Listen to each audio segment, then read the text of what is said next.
Welcome to Royal Motors, Napoleon. Nice to meet you, Napoy. Welcome aboard. We're all excited to work with you.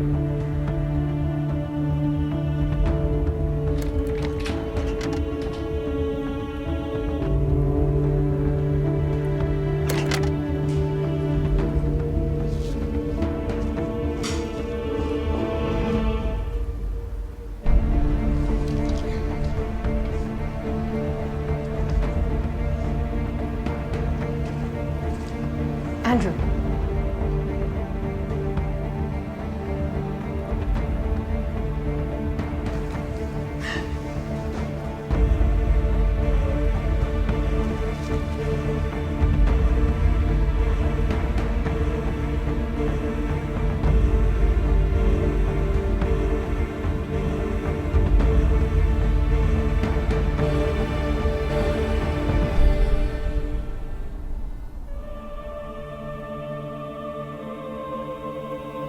Hail Mary, full of grace, the Lord is with you.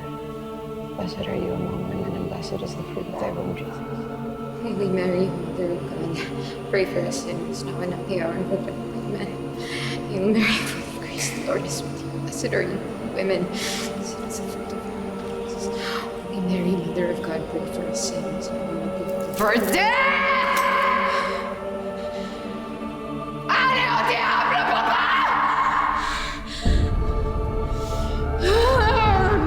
Burn in hell, you rotten fruit! I really, really hate you, Dad! Dad, what happened to me? Louie, iwan mo na muna kami. Sige na.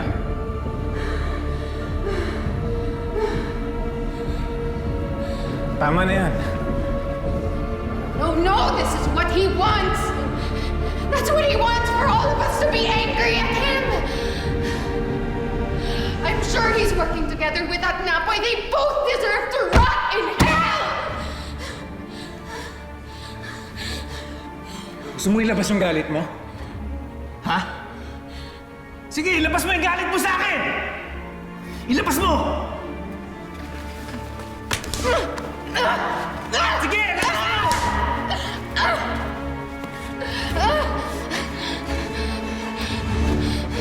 Ano? Tapos ka na?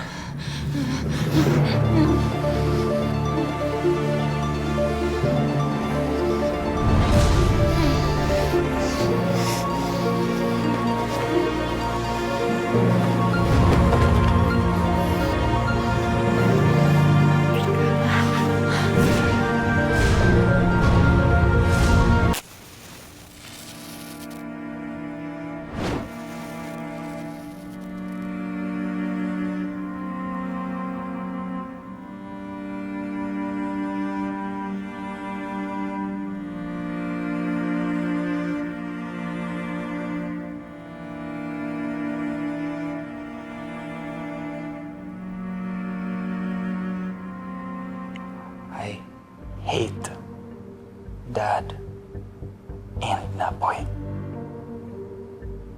I hate them to death. I cannot let them win. I can't let this happen. Then we won't.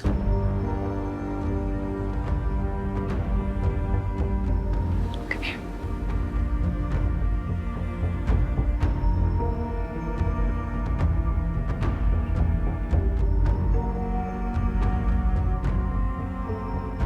Sir Napoy, sandali po. Saan siya? Huwag po muna kayong pumasok. Bakit kanina pa ako May nag-aantay meeting eh? pa po sa service Wala na akong po. pakialam. Gusto kong makausap. Ayan. Tay! Oh, morning iyo. Tay, ano nangyari doon? Ba't naman pinakilala niyo ako ng ganun? Why not? I'm glad I did. Eh, hindi niyo man lang ako tinatanong eh. Alam kong hihindi ka. Hindi talaga. Ah, nakita mo na? That's why I decided na huwag na munang ipaalam sa'yo. Pero tay, hindi pa karapatan ko rin naman na matanong muna na tumanggi. Napoy, ano bang mali sa ginawa ko, ha? Tay, lahat. Lahat. Kita niyo naman yung reaksyon ng mga kapatid ko. Galit na nga sa akin yung dalawang babae. Tapos, Si Christoph, siya na nga lang kakampi ko. Hanggang ngayon, galit na po siya sa akin. Pasensya na, pero sino ba to? Ang pinagbubulungan ninyo? Relax, Napoy, relax. This is the team that will help train you to become a worthy CEO of Royal Motors. Ayun na naman tayo, Tay. Pero pasensya na, hindi ko kayo kailangan, ha? Nag-uusap kami ng tatay ko, baka pwedeng iwan niyo po muna kami. Pasensya na ho, paki na lang. Tay, napag-usapan na natin to, di ba? Sinabi ko naman sa inyo, wala po ako interest dito sa kumpanya niyo. Ayoko pong pumasok dito. Napoy, you are the perfect replacement for me eventually. And none of your siblings deserve this position. Eh, ba't mas lalo po ako? Wala po... That is where you're wrong, anak. Alam mo bang, just before you arrived, sinabihan ko on board na, do you know that I see myself in my son, Napoy? Nung nag-uumpisa pa lang ako ng Royal Motors. Napoy, you have to accept the fact that you have the talent, that you have the foresight. You're prudent eh. Hindi ka basta-basta pumapasok sa kung anumang usapan or hindi mo tinatanggap ang kahit na anumang bagay na binibigay sa'yo na hindi mo pinag-iisipan. Alam mo ba, kung siguro na iba-ibang tao yung na hinahanap ko at nalaman na hinahanap sila ng tatay nila na mayaman, without batting an eyelash, they'll throw themselves onto this person. But not you. Nung nagpakilala ako sa'yo, di ba? Hindi mo naman kagad ako tinanggap eh. Humingi ka muna ng ebidensya, di ba? Napoy, lahat ng hinahanap ko ay nasa sayo. At hindi ko nakita to sa kahit na sino man sa mga anak. Siguro na nakabuti nga na lumaki sa hirap. Kanya may diskarte ka. None of your siblings have a sense of reality. Wala silang alam tungkol sa realidad. Tay, tama na, please. Huwag niyo na pong ipilit. Ayoko po, mag-aaway po tayo, Tay. Bakit tayo mag-aaway? Tay, nire-respeto ko po kayo. Well, irinirespeto rin naman kita. Kung nire-respeto niyo po ako, hindi niyo po ako pipilitin gumawa ng mga bagay na ayokong gawin. Hindi niyo po didiktahan ang buhay ko.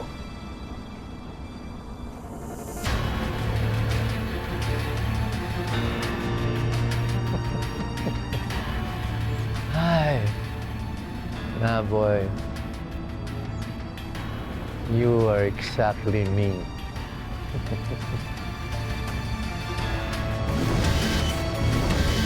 Kumusta na pala kayo ng mga kapatid mo? Galit na galit sa akin yung tatlo. Isa-isahin mo kaya sila. Sabihin mo na wala ka naman dun alam sa pa-announcement ni Sir Gustavo. Di ba nga, sabi nila, try and till you die. Basin pa yata ako nitong hayop na to. Galit na galit sa akin ang mga kapatid ko. Kasi naniniwala sila na may usapan kami ni tatay.